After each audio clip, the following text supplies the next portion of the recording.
Okay. Good morning to all our viewers. This is the 39th edition of the Anekdhara webinar series. Those of you who are logging into our portal for the first time, just want to tell you that Anekdhara is a public policy portal. This is the Madhu, could you please mute? Madhu?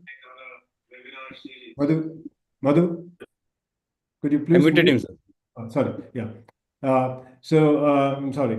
Well, that's a public policy portal, Anekdhara, and we host a webinar every last Sunday of the month. And we've been doing this for as you know, this is the 39th edition, so this time.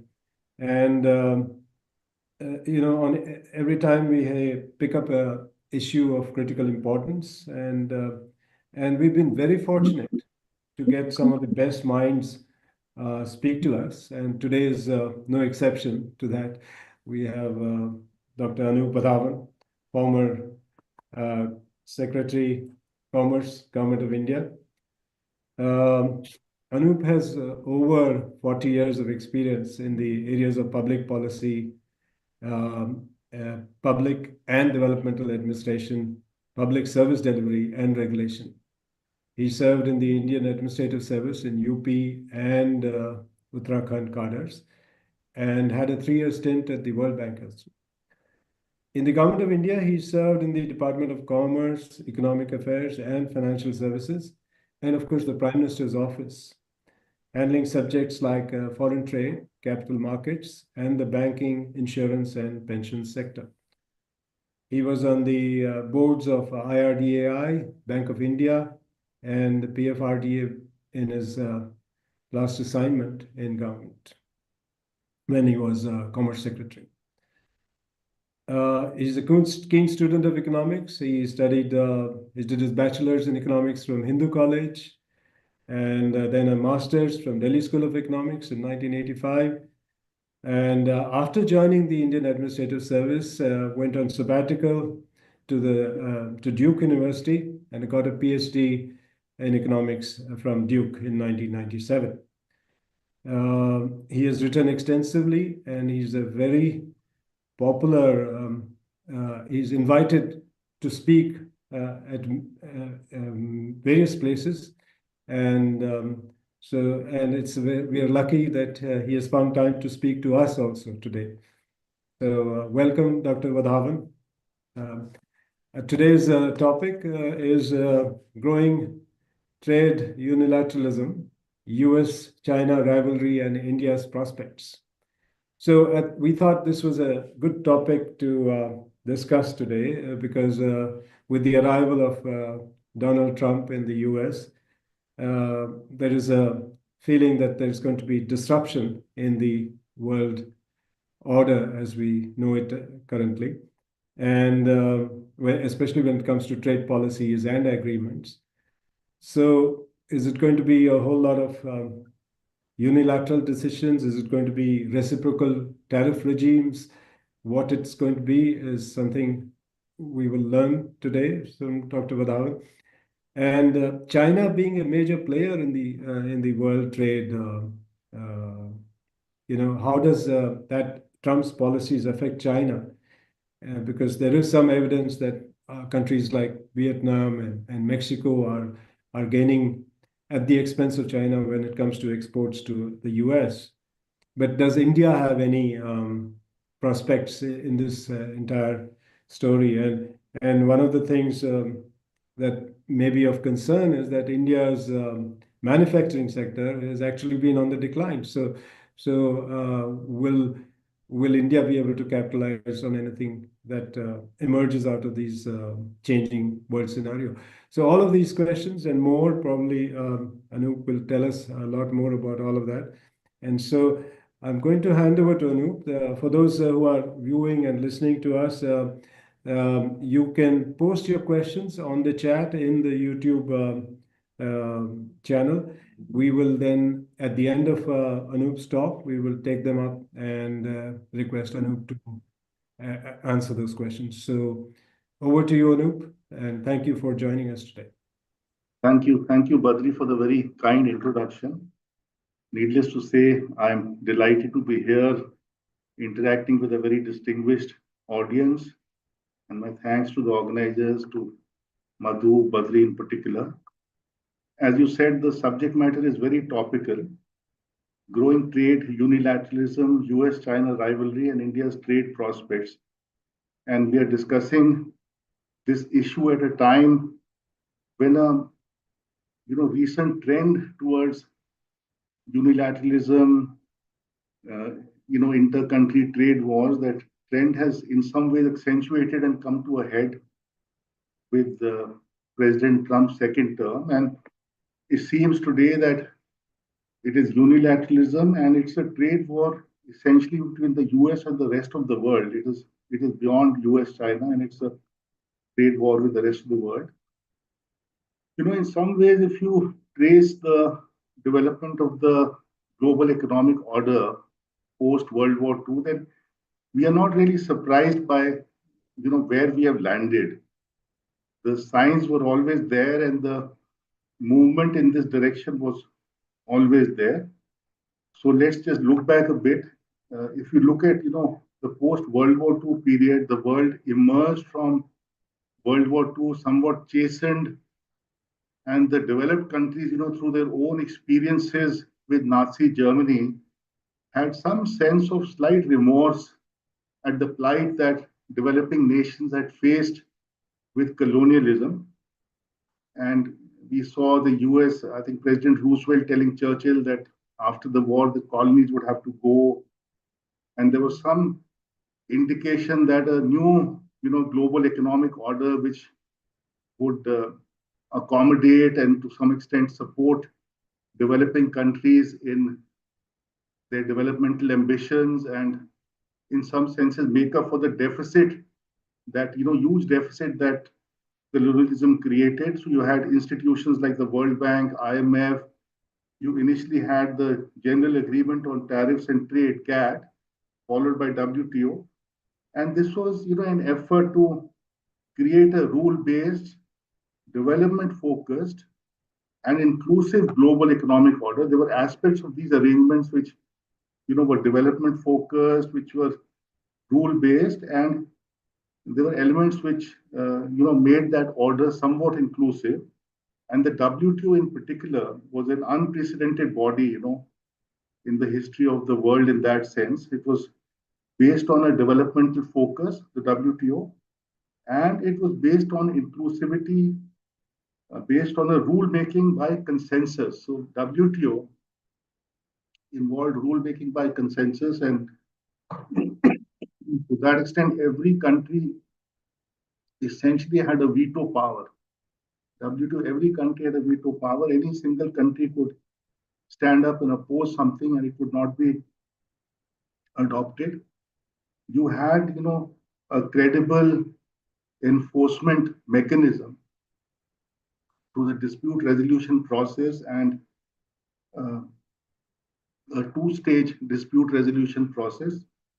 And the arrangements also involved what are called special and differential treatment for developing countries. Pardon me.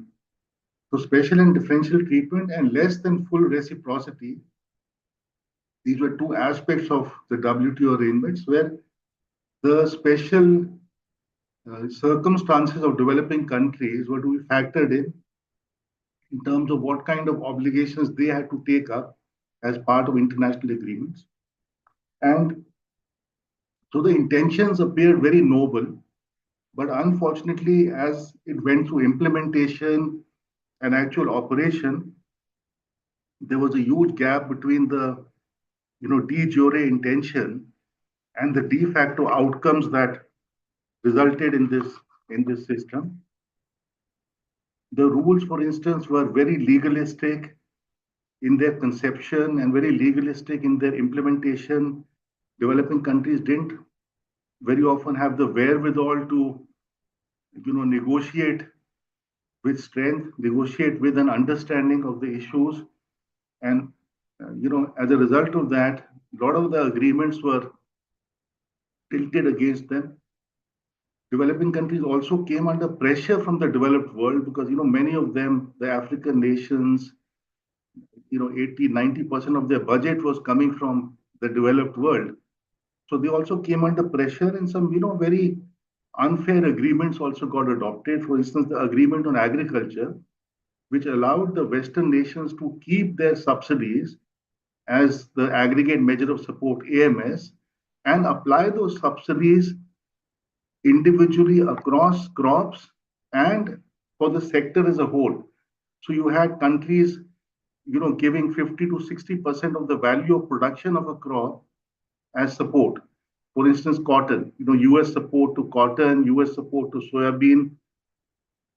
So right at the outset, the entire comparative advantage which the developing world would have had in agriculture got killed because the West was allowed to keep the subsidies on the basis of, historical historical basis that they were giving subsidies all along, so they will be allowed to keep the subsidies. Those who were not giving, the developing countries are not allowed to keep their subsidies.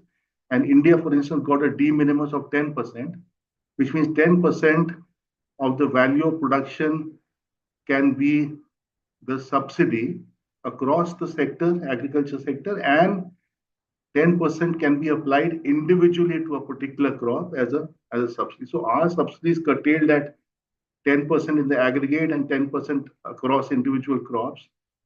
So say 20%. And there was no limit on, global subsidies. You had, for instance, cotton being produced in the US against comparative advantage. The cotton 4 in Africa, suffered. And of course, then beyond that, beyond unfair agreements, there were implementation issues. The developmental outcomes were just not materializing. So then again, there was a sort of realization that, things were not going the way they are going. And you had Doha round of WTO negotiations starting in 2001. The Doha round was a developmental round.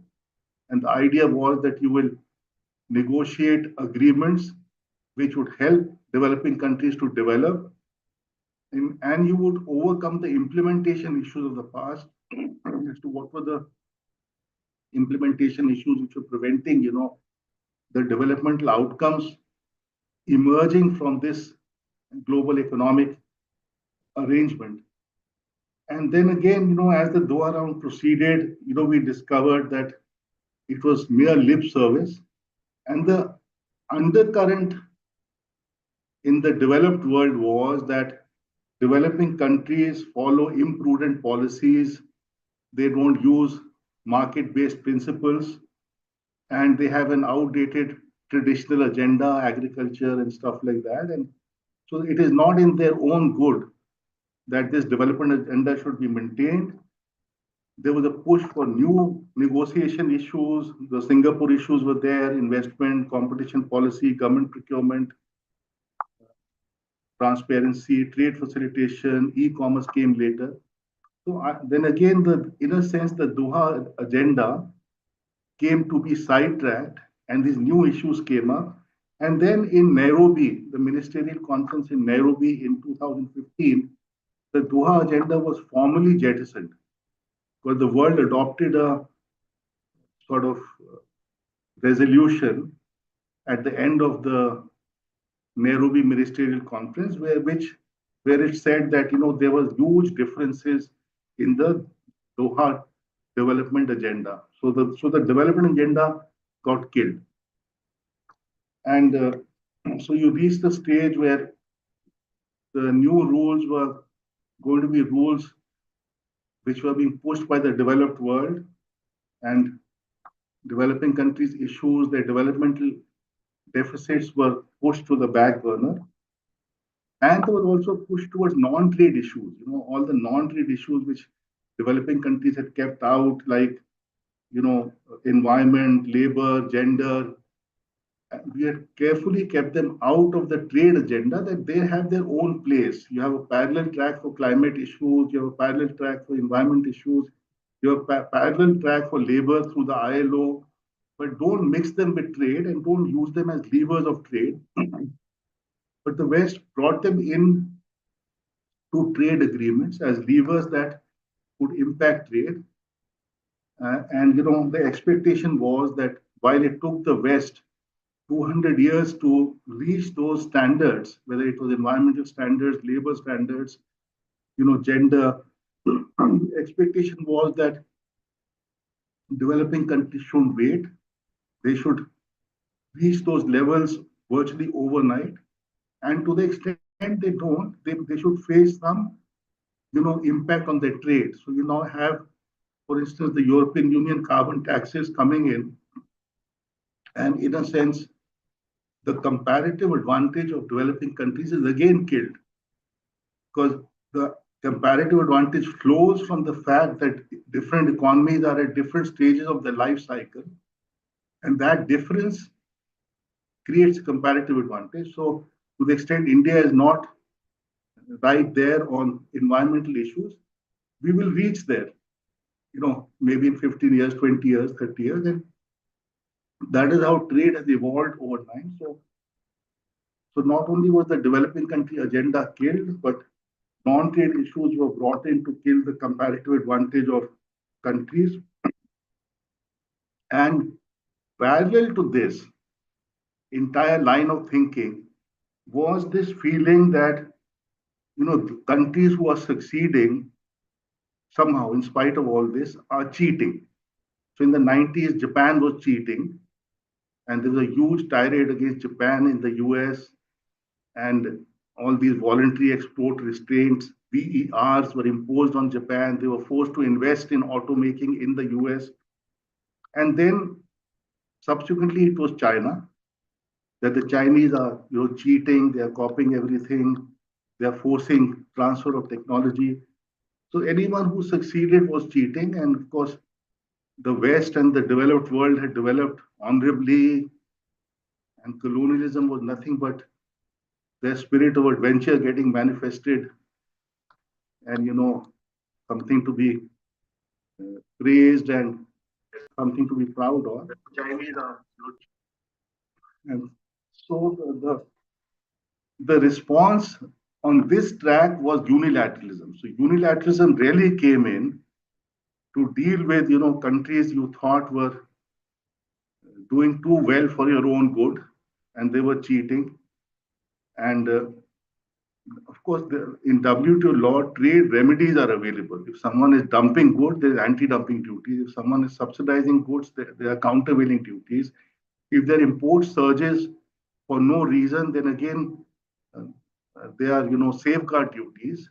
So all those duties are available. If someone is violating IPRs, then you have legal resorts under IPR provisions, intellectual property rights. And to the extent the Chinese were, forcing technology transfer on the part of investing companies in China, then those companies were doing it voluntarily for, tapping the Chinese market.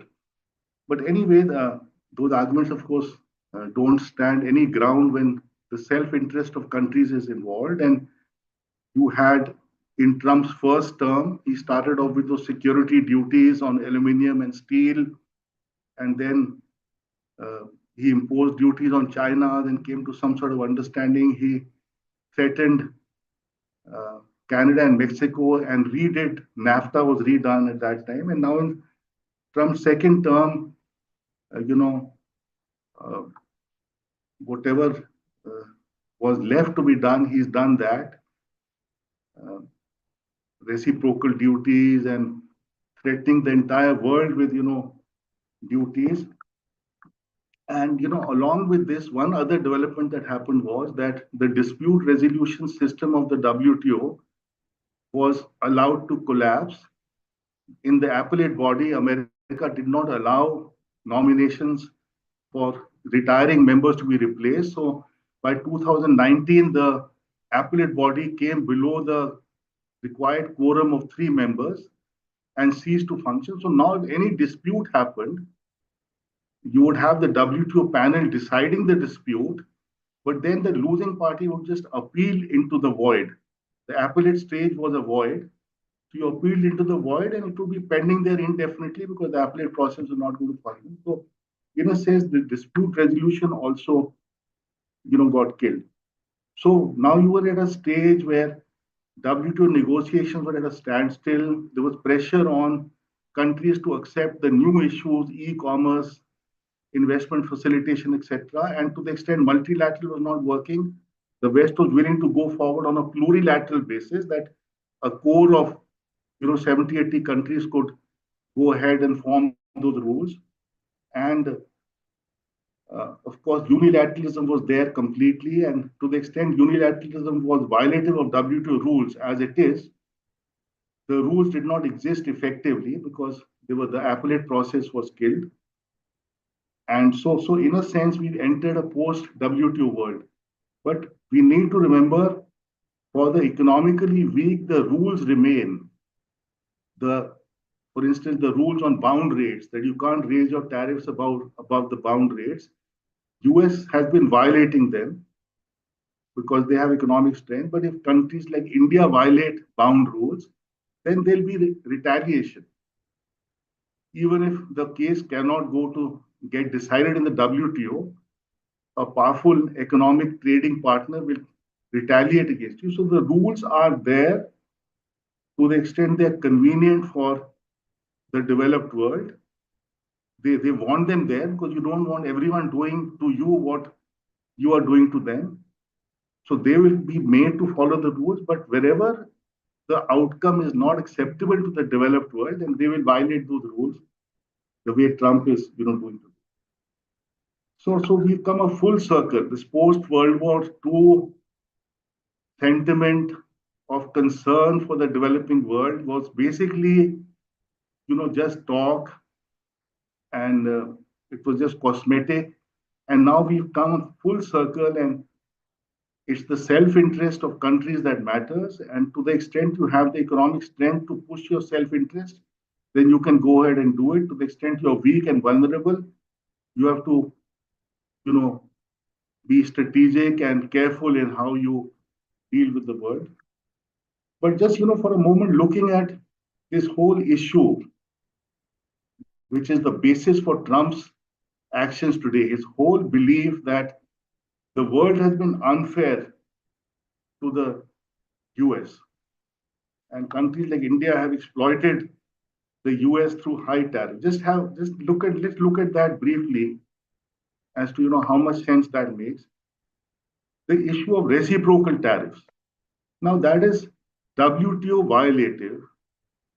The bound rates of countries in the WTO were negotiated based on their economic circumstances. And to the extent the developing world got higher bound rates, they could keep their duties at higher level. They paid for those concessions by allowing various other concessions to the developed world which they wanted. Services trade. The developing world allowed services trade. The Amazons and the Googles and the Facebooks of this world are earning billions of dollars in the developing world because the developing world allowed that to happen at that time. The entire area of intellectual property rights, it's a source of huge profits by Western companies beyond, that reasonable degree which is supposed to be good for R&D and innovation. So all that the developing world allowed and paid for those higher boundaries. But now, of course, he says he disregards all that and wants it purely reciprocal. He looks at goods alone. President Trump is looking only at goods. He's not looking at the services side. You can't see American success or failure only in terms of goods. The American economy has evolved. It's a measure of the success of the American economy that they've evolved away from low-level manufacturing, relatively low-level manufacturing, to services. All these Facebooks and Googles and Amazons, the billions of dollars they are earning in the developing world, that has to be counted. Only then you can assess, whether America is being exploited or not, whether America is worse off as a result of these economic arrangements or better off. But he's simply not doing that. And the best measure of how you fared in the world is the per capita GDP. So American per capita GDP is growing, better than most developed countries. Their per capita GDP is over $80,000 per annum. So clearly, to say that vis-a-vis a country like India, where our per capita GDP at the end of the day is $2,800, somehow America has suffered at the hands of countries like India is absolutely unfounded. I mean, it is a very specious and disingenuous argument, but then, of course, he pushes it. And of course, there are various studies that the high trade deficits of the US basically means higher welfare for Americans. They are consuming beyond what they are producing. They are consuming beyond what they can pay for. And of course, they are paying for it, by getting indebted on the capital account. But then there is an infinite appetite for dollar-based assets across the globe. So you keep importing and consuming at levels which are unprecedented in the world. Levels of consumption of the American population are, 15-20% higher than even Europe. And you're paying for it in dollars, which you can print. And the world has an infinite appetite for the US dollar for various reasons. And then at the end of the day, you complain that you are being cheated. So there's a paper by Professor Feldstein who says that if you bring down the US trade deficit, American welfare will come down by a good 5-10%. And the problem with American society today is economic disparity. There is inequality in American economy. That is the problem. And it is not that the overall economic outcome was bad. The overall economic outcome is hugely successful if you see American per capita income, American GDP. But the way it has been shared is highly inequitable. So the problem is inequity. And of course, the fact that America graduated out of manufacturing, all the labor incomes went overseas. But then, for instance, Apple phone is manufactured abroad. The person who manufactures the Apple phone there gets, 15 to 20% of that value. 80% of that value comes in to the intellectual property rights to the American. So, America is certainly, prospered hugely, but this, story is being spread that somehow trade has been unfair to us. Trade has not been unfair to them. What is the problem is with the social policies. The social policies for education, public health create that lack of equity.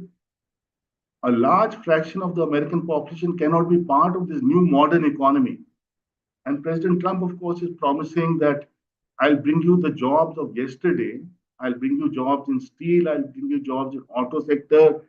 And the way in the 60s in Detroit, people who are high school pass were earning $60 an hour and getting lifelong pension.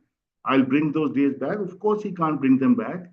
And American society needs a solution in terms of more equity, access to education, access to public health. That is what people like Bernie Sanders are saying, that getting back the jobs of yesterday is a dream which won't happen.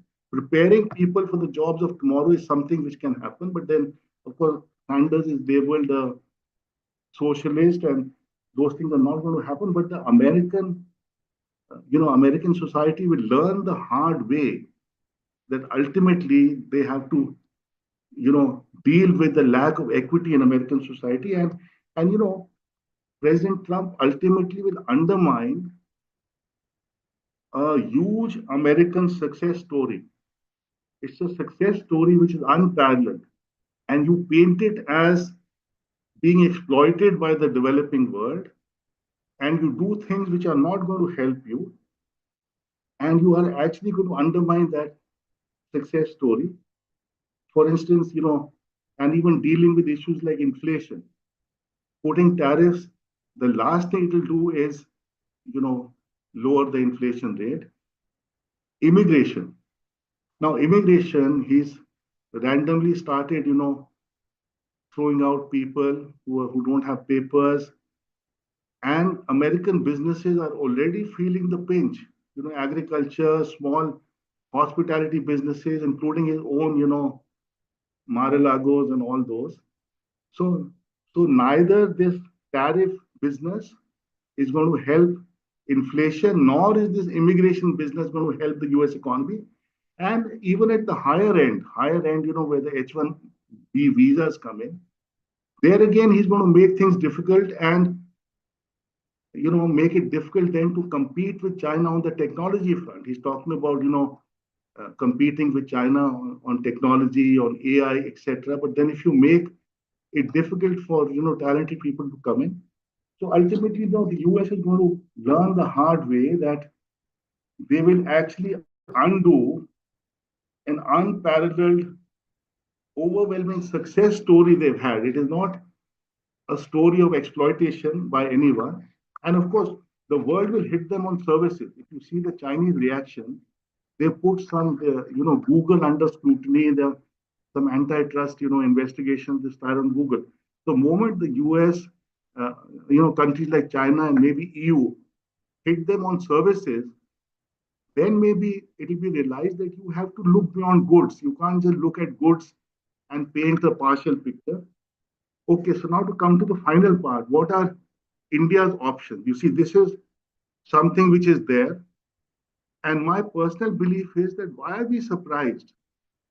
Why are we surprised that countries will exercise their self-interest?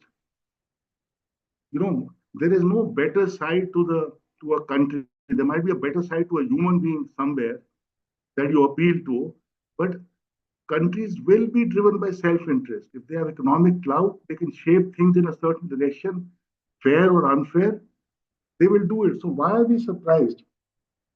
We have to be, that has to be the starting point, that there is no appealing to the better side of anyone. There's no appealing to the better side of Trump or the US.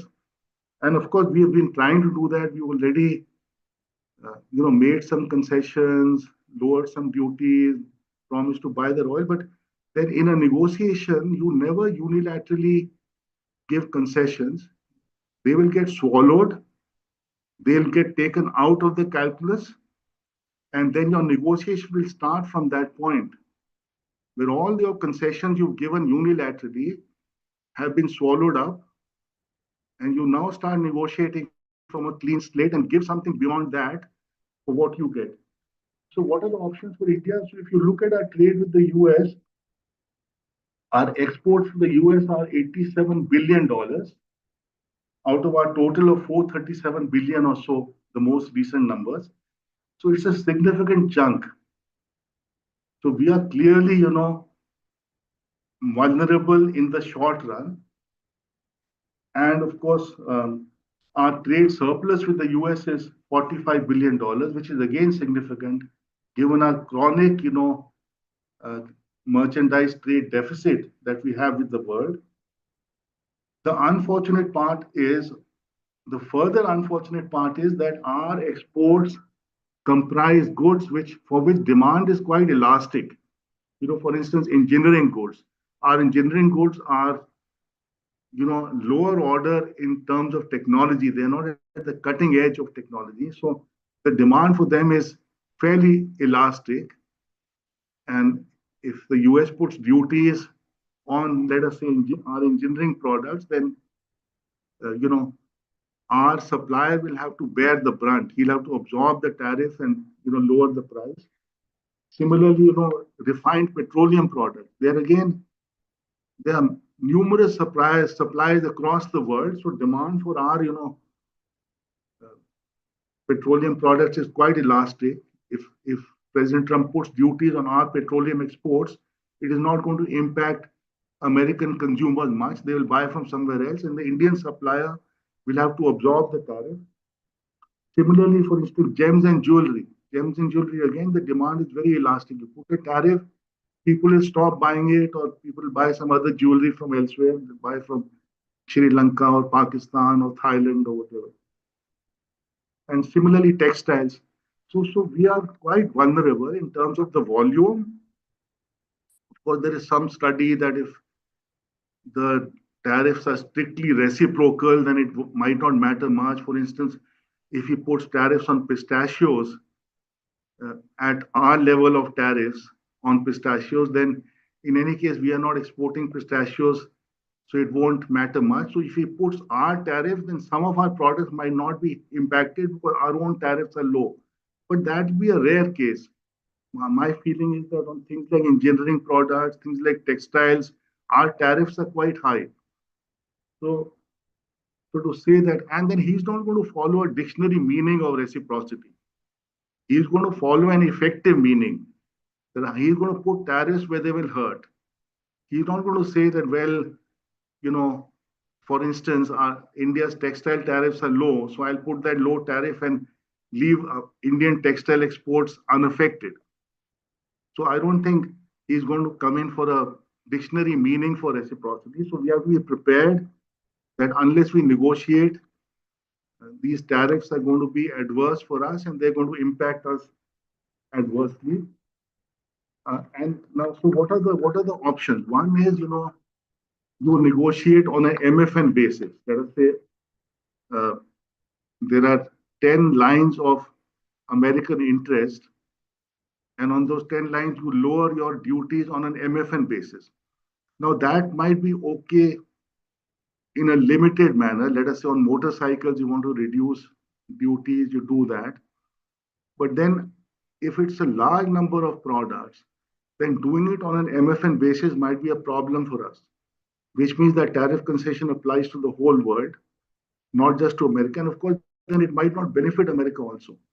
If we lower the duties for everyone's motorcycles, then it is not necessary that only American motorcycles will get exported to India. So we have to tell the Americans that it is not in their interest perhaps to force the issue on an MFN basis. And the better way to do it is to have a trade agreement, and in the trade agreement you come to some agreement on the tariffs.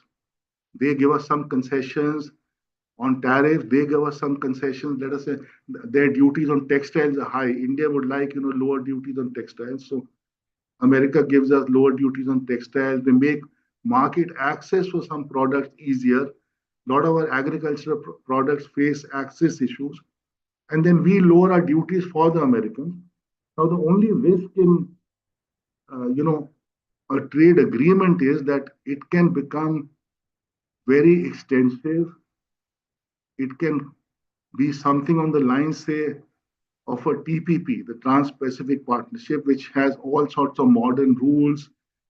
It has all sorts of, planks which might not suit us at this time. So that is a risk with a trade agreement. But then, doing things extensively on an MFN basis also might not be possible. We have to perhaps tread on the trade agreement route and keep it within a desired level of ambition. The Americans will want a very high level of ambition. We'll have to resist that. So that is something to be seen. And beyond this, strategic engagement with the US at this time, this in my view is a short-term solution to the problem. The long-term solution is you have to put your house in order. I think, Badri, as you mentioned in your remarks, that our manufacturing sector is stunted. Our exports today, goods exports are 1.8% of world exports. Our services exports are only 4.3% of world exports. Our services exports are very, manpower intensive, rudimentary IT exports. And our goods exports are roughly at the same order of magnitude as Vietnam. Vietnam, which is a much, much, much smaller economy, that is, their exports are of the same, order of magnitude as India's exports. And, more importantly, we have this 70-30 issue. What is 70% of the world's consumption basket is only 30% of our exports. And what is 30% of the world's consumption basket, traditional goods, textiles, etc., that is 70% of our export basket. So our export sector is stunted because of a stunted manufacturing sector, and the products are rudimentary. That is why, as I said, the demand for them is very elastic. You're very vulnerable in a trade war. So we must put our house in order. And how do you put your house in order? By improving your investment environment, not just for the Indian, but also for the foreigner. We need to emulate, countries which have succeeded. After World War II, if you see the countries which have succeeded, developing countries, they've succeeded on a single plank. Improve your investment environment. The most recent example is Vietnam. You create a simple, prudent policy and regulatory framework. You create a land-based plug and play investment platform with world-class infrastructure, world-class utilities, world-class logistics, and you create a genuine single window in that land-based platform where the investor is going to come in with the land ready, with all the connectivity ready, all the linkages ready. It must have a simple single window for all approvals and all regulatory oversight, whether it is pre-investment, whether it is during project implementation, or whether it is most importantly post-project implementation at the stage of operation. And if you see Vietnam, that is the distinctive difference between Vietnam and India. An investor-friendly, environment, and the results happen virtually overnight. You see how, before that, you see how China transformed, very quickly. They were behind us in, say, 1978, 1980, and the way they, shot forward, that transformation can be very quick. And Vietnam is an example. In 5, 7, 8 years, their volume of exports has reached, our order of magnitude. So we must, put our house in order. And of course, people say we cannot do what Vietnam does or China does. We don't have that kind of authoritarian aspect to implementing policies. So all the more reason that you find some platform where you can reform in a limited space for investors. You have to insulate that platform, that land-based platform, working within a prudent regulatory and policy environment with proper infrastructure. You have to insulate it from all that chaos of your overall political economy. We are a democracy, many voices, everything gets contested, disputed, becomes difficult to implement. So all the more reason you find a platform which is insulated from the general chaos of your society, and a land-based platform you should create and allow it to grow. In a sense, allow it to grow beneath the radar, beyond this chaos which you are saying prevents you from doing what a Vietnam can do or a China can do. And then and Chinese did the same thing. They had their SEZs, and slowly those SEZs grew in economic importance and came to dominate the economy. That is what Vietnam is doing.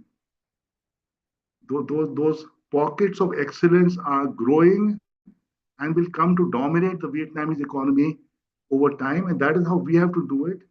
And that is how we'll overcome all the constraints, that we have in this area. And of course, let me also say that in principle, our strengths are huge. Our strengths go far beyond the strengths Vietnam had when they started on this journey, the strengths China had when they started on this journey in terms of technical manpower, in terms of institutions. You just see the success of the Indian diaspora across the world. They're all reflective of huge strengths. And it is not a difficult act to follow. If we get down to it, it's an act that we can follow. We can develop a good investment climate. We can overcome this, stunted manufacturing sector. We can export hugely. Our exports of, $400-500 billion are minuscule. So while the situation is worrisome in some ways, this issue with Trump needs to be negotiated immediately on a strategic basis, and I'm sure we'll be able to do it. But the bigger focus has to be our long-term potential getting achieved by improving the investment climate, and then our vulnerability will come down. Just as you look at China in a full-fledged trade war with the US, China can hold its own simply because they have overcome that vulnerability they had maybe 30, 40 years back, and have a position of strength. They can take action against American tech companies. They can deny Americans important components. So we have to acquire in the medium to long term that similar strength. So I think I'll close my remarks at this stage. If there are any questions, then I'll be happy to answer them.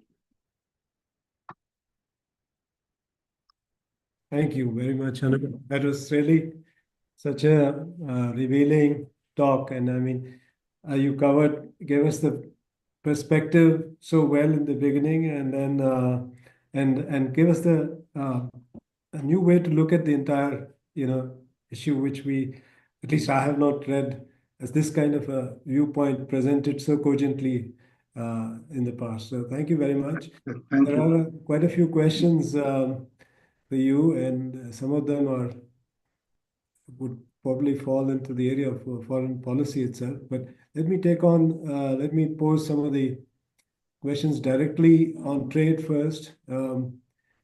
So one of the questions is, with the contribution of India's manufacturing sector stagnating or even declining relatively, is India likely to miss the opportunity arising out of Sino-American trade rivalry? I think you did touch upon this in your talk. Could you elaborate with respect to this question? So certainly, the decline in the share of manufacturing in India's GDP is very ominous and worrisome.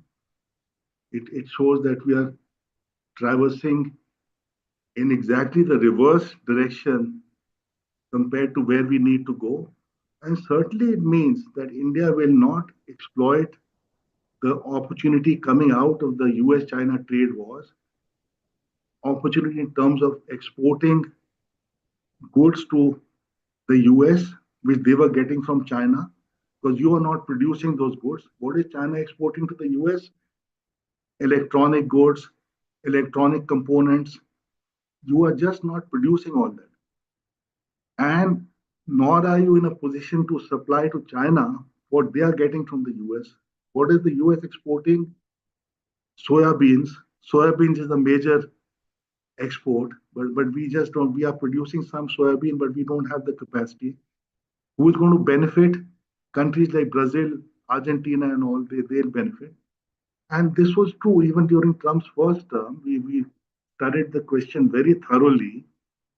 Of course, our exports to the US did go up by, about 8-9 billion. So at the lower end, we were able to bridge some of the gaps which Chinese were not meeting anymore because of Trump's sanctions. But then the scope is very limited unless we develop our manufacturing capacity, and countries like Vietnam will do that. Countries like Vietnam over time will be a replacement for China. Of course, much of it might be Chinese investment itself which comes into Vietnam. And of course, there is again no reason why we can't be, in that position that Vietnam is trying to be in, as I mentioned earlier. So that would be my response. There are two other questions related to specific sectors, which I want to take up first.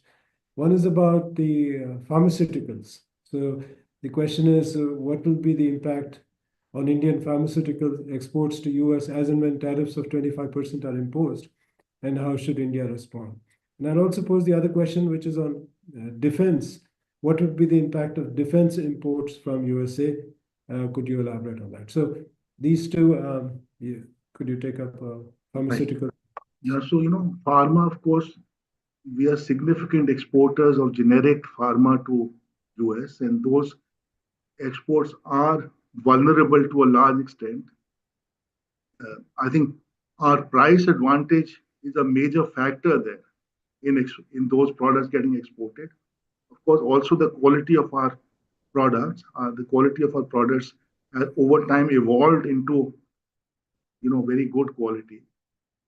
So certainly, and then again, generic products, alternative sources are not hard to develop. So to that extent, our pharma exports will be vulnerable. And what it basically means is that your exporter, pharma exporter, will have to absorb that tariff to a large extent.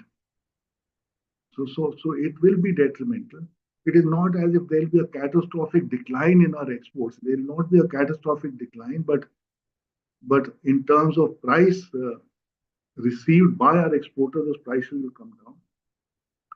And so it's important to reach some understanding with the Americans, and I'm sure we'll reach that understanding. Ultimately, I think if you look at what happened with Mexico and Canada, President Trump backed off fairly quickly. He ultimately wants a deal which gives him something, and I'm sure we'll be able to strike that deal. And of course, defense does not get factored in. Defense exports do not count in our exports. That's the world, the methodology for calculating trade. You don't count the defense exports. And Americans also don't factor that in. They are not willing to say that, well, we have a $45 billion trade deficit with you, but then if you buy these defense products, we'll ignore that $45 billion trade deficit. No, that countries feel they're doing a favor to the recipient country by allowing them to buy defense products. So defense has its own calculus, which is out of all this. On a more wider issues, there is a question about with the growing unilateralism, how are the regional trade agreements likely to be impacted? You see, it is important to develop partnerships. Developing countries are one logical partnership. You can come together and have some understanding of the rules by which you will trade with each other. If you can have a trade agreement amongst developing countries, nothing like it. Similarly, regional trade agreements are also cushions against unilateralism. So all these trade agreements are a cushion against unilateralism to the extent you've signed a trade agreement, and within that zone, the scope for unilateralism comes down. Of course, President Trump has shown that it doesn't stop him. For instance, the trade agreement with Mexico and Canada doesn't stop him from bullying them. But to a large extent, otherwise, these trade agreements are a cushion against unilateralism. The best cushion was, of course, multilateralism through the WTO. That was the best cushion. But then, as I told you, those rules are, in a sense, jettisoned at the moment. And to the extent a country wants to be unilateral, disregarding WTO rules, they can be unilateral.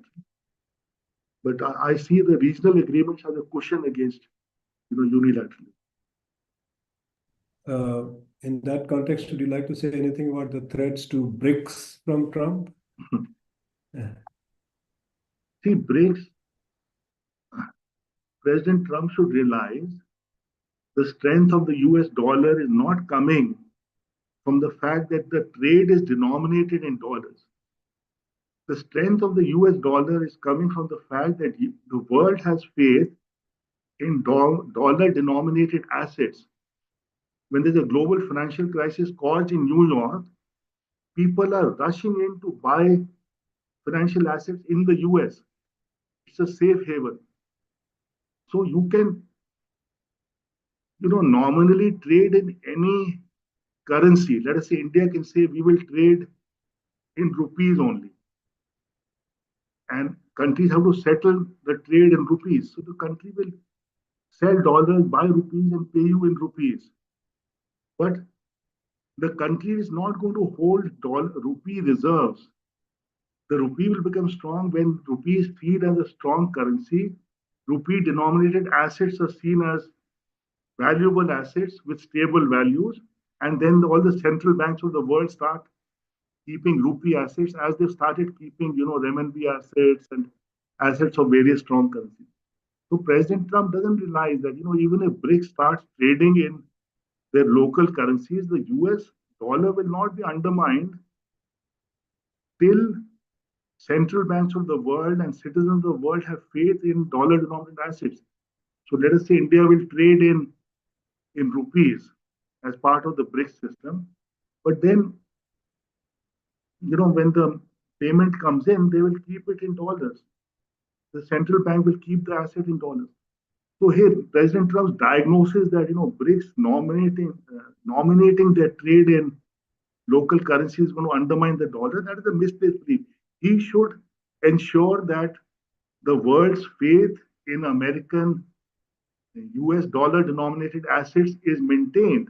And by doing all that he is doing, he's undermining the faith in US dollar denominated assets. So BRICS is not what he should worry about. He should worry about the consequences of his own actions. That will worry, for instance, the Chinese. Chinese are sitting on $5 trillion of US Treasury bills. They'll get worried by a man like Trump and start jettisoning their Treasury bills, US Treasury bills, and selling them off. So Trump, ironically, by trying to support the US dollar through these threats, will undermine it. Because people ultimately will lose faith in dollar denominated assets and stop keeping them. And that is when the dollar will collapse. There are, excuse me, there are a few questions on China, but there's one more question on the global supply chain, which I wanted to take up first. How will the global supply chain be affected, and how should emerging economies brace for it? And I'll add one more question, which you just referred to in your previous answer. You see, tariff policy, immigration policy, as you highlighted, may not help the US in the long run, but can they cause big damage to us in the short run? And can we really manage it? So the supply chain impact, and will there be an impact on countries like us, and how can we manage it? You see, with improvements in transportation technology, improvements in communication technology, the global manufacturing has seen what is called a vertical disintegration into global value chains.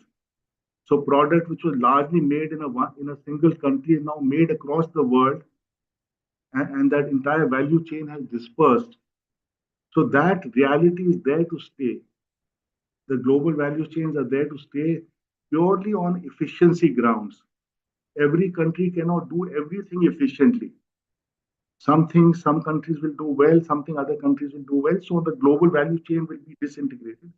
But to the extent that global value chain was over dependent on certain countries, it was over dependent on China, for instance, it involved a lot of risk. So now the global value chains are going to be realigned, and they are getting realigned.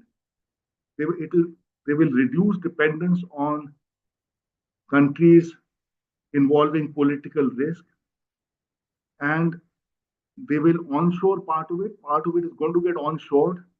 Americans are onshoring, for instance, their semiconductor manufacturing, and part of it will get realigned. So it will get realigned away from China to your friendly countries, and that is where India can get, part of that investment. And that is what we should aim for by improving the climate. So global supply chains are certainly going to get altered. They're going to get de-risked. But the underlying reality that, manufacturing is vertically disintegrated for reasons of efficiency and cost minimization, that underlying reason is going to stay. But dependence on China will come down. Dependence on some other countries, new countries, which have lower political risk, that will, go up. And your second question about, these tariffs impacting India, certainly, there'll be some impact, but you see, our exports, for instance, are less than 2% of world exports. Services are around 4%. There is so much scope for India to double, triple, quadruple our exports by just improving our manufacturing sector, that it will not even cause a flutter in the world. It will not cause a flutter in the world, and India will be 4 times, 5 times, 6 times, better placed. So that gives us, a lot of comfort. There's so much scope for these gains, notwithstanding tariffs, notwithstanding unilateralism, notwithstanding global hostility. So again, to use a term almost under the radar screen, India can grow in a non-threatening manner, our exports can grow in a non-threatening manner, and we will still, not even cause a ripple in the world. So that offers, tremendous hope. So most of the other questions kind of go into the area of polity as well, and I'll take them out. But there's one comment that this is a brilliant exposition by Dr. Wadhawan. Aren't SEZ's reforms the need of the hour? GOI is not exploiting the trade war with its mindset. So I think you have answered that question. I just wanted to read out this comment for you. You have said SEZs are the need of the hour. Thank you for that question. There's another question, and I'm coming to the China questions at the end. There's another question. Do our center-state relations permit ease of doing business even as of Feb 2025? So, would you like to take that on? Yeah, I don't think center-state relations are going to be an issue. States and the center ultimately have the same ambition, and states have that ambition more so than the center. They want their tangible benefits to emerge within their state. So I think the right kind of framework, which is conceived in a simple manner, can be implemented with clarity without the typical confusion that we end up having in our policy and regulatory framework. Some simple measures can really, make a big difference. And I don't see center state issues as a problem. And you see some of the success stories across states. Those success stories have to be multiplied. For instance, in Andhra Pradesh, there is a SEZ for medical devices. It's a huge success. So in every state, you have pockets of success. You just have to magnify those and, scale up those and mainstream those successes. I'll come on to the questions relating more directly to China.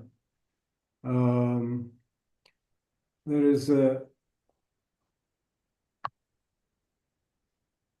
with the US proposing to cut aid and use strong arm tactics, will China's influence gain ground in the Asia and Africa and in multilateral institutions in particular? Would you say? You see, I don't think the future is going to be very rosy for China either. The US has a choice. They have to understand the imprudence of their current policies. They have to understand how they're actually undoing an American success story. And they can do it easily. That course correction can happen easily down the road. And I think the current China stance on political issues, on strategic issues, undermines a Chinese success story. You see, post Deng Xiaoping, it's a Chinese success story of high order. They kept all these political issues, strategic issues, South China Sea or whatever, on the back burner. And to the extent those issues have come to the forefront and the world's confidence in China is shaken, the world sees China as a major concern and wants to de-risk its economic relationships on the global value chains. It's not a good sign for China. And I think the Chinese leadership, which has succeeded the Deng phase of China's progress, has undone a Chinese success story. There was no logic or reason to behave irresponsibly on strategic global issues, whether it is Taiwan or South China Sea. It would have been advantageous for China to bide its time the Chinese domination of South China Sea, no one can question, and no one could have questioned, you know,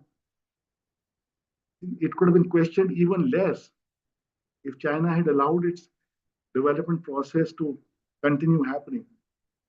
So certainly I don't see, the Chinese helping themselves by what they are doing. And right now, of course, their domination is huge. They dominate manufacturing across a large number of value chains. So right now, the immediate impact on China is not going to be very visible. But over time, all these efforts at de-risking global value chains, reshaping the direction of investments, all these cumulatively will ultimately have their impact. And the world will reach a stage where a country behaving irresponsibly, a country posing a threat to the world in terms of continued economic dependence on that country, ultimately that the world will address. So I don't see a rosy picture for China either in a state of this kind of actions and policies. Okay. So there's another question which is about, China and India as regional powers. So given the fact that China has more capital to invest in the countries neighboring India, and the question says the balance seems to be gradually shifting towards China for the role it can play as a developmental partner with these smaller countries, though it is fraught with unpredictable dangers for them. Has India a concrete plan to handle this problem? So, would you like So to? certainly, you see, economic disparities as they grow between India and China. If you see the graph from 1980 onwards, we were at the same point, and the graph is then diverging, and it is diverging in geometrical proportions. So that economic disparity will certainly have strategic implications. It'll have political implications in the neighborhood, in our dealings with the developing world. So certainly, and the solution is just one. It's the same solution for this. Improve your investment climate. We are the most ingenuous, capable people in the world. Why can't we achieve success, which is of a much higher order potentially than what China and Vietnam are doing. So fortunately, the solution to all our problems, whether economic or political or strategic, lie in strengthening your economy through a better investment environment. And it is not something which is, very elusive or difficult. It's just a simple change in mindset. Simple change in mindset with a practical manifestation on the ground. You have to be able to show the investor, okay, come here, here's the land, here's the water, here's the power, here is the road, here is the railhead, here is my two-page simple policy. I promise not to change it for the next 20 years. Come and invest here. If we can't do that simple thing, then we'll be destined to be a lower middle income country forever. We'll hit that middle income track. But I'm of course confident that we can do this. And multiple problems, whether it is China as a strategic rival, whether it is India underperforming in exports, whether it is India not able to grow at the level of GDP growth that it should, whether it's India not able to create jobs in the kind of volumes we want. Multiple problems, single solution. Improve your investment plan. So there is hope in that. Yeah. So there's a question on investment climate which I'll come to last. There's another question on, will American protectionism lead to reversing globalization, at least to some extent? I don't know if you have already addressed that in your global value chain answer. Would you like to add to that, or would you say that covers that? So certainly it will be a bit of a setback for globalization, but as I said, the underlying reality can't be ignored. The world cannot ignore the huge gains from globalization. So what will happen is the world will carve itself around the deviant. If America wants to be a deviant, then the world will carve itself around America. You know, there'll be trade between Asia and Europe and Canada and Mexico and Latin America and Africa. And to the extent America wants to play these games, the world will carve itself around America. So America is going to suffer, you know, ultimately. So that's the reality we need to see. Okay, so as usual, you have done so well in answering all the questions. I'm going to pose this last, I think, a little tougher one, but knowing you, I know you will be able to handle this one too very well. So this question says, unlike China, we cannot challenge US. The atmosphere of communalism and hatred vitiating the vulnerability that you mentioned even more, it kind of makes us more vulnerable. Will this climate affect our trade prospects, not only with US or China, but with many other countries? What would you like to say? So certainly, you see, let me talk in principle. We have a huge heritage of social harmony. We have a huge heritage of inclusiveness, and even our scriptures and our religious practices across communities, they have been symbols of this harmony. And I'm sure that overwhelming ethos will take us forward in the right direction. And certainly, in principle, social harmony is a extremely important ingredient of success of any manner, including success in economic terms. So I am very confident that we don't have to be really concerned in principle on any single aspect of our future, whether it is getting the investment climate right, whether it is taking everyone along with us together in an environment of harmony. I'm confident that we will deal with that entire challenge in the right manner. And let's see, we'll be around for several decades more, and let's see how India achieves its potential. But one thing I can say for sure, and let me say it on record, that this century will be the Indian century through the Indian diaspora. The Indian diaspora, given the demographic changes, given the acceptability of the Indian diaspora in a political sense, the Indian diaspora will grow to dominate the world in a manner that will be unprecedented. You have talk of various communities, for instance, dominating the US over time. I will not name any of them, but you will see how the Indian diaspora will make this the Indian century, and especially in the developed world. But the question is whether India itself will find its rightful place in that Indian century. So it should not happen that India gets caught in a middle income trap, and this exodus of Indians which is happening creates an Indian success story, beyond our borders. That will be a second best solution to our, issues and problems.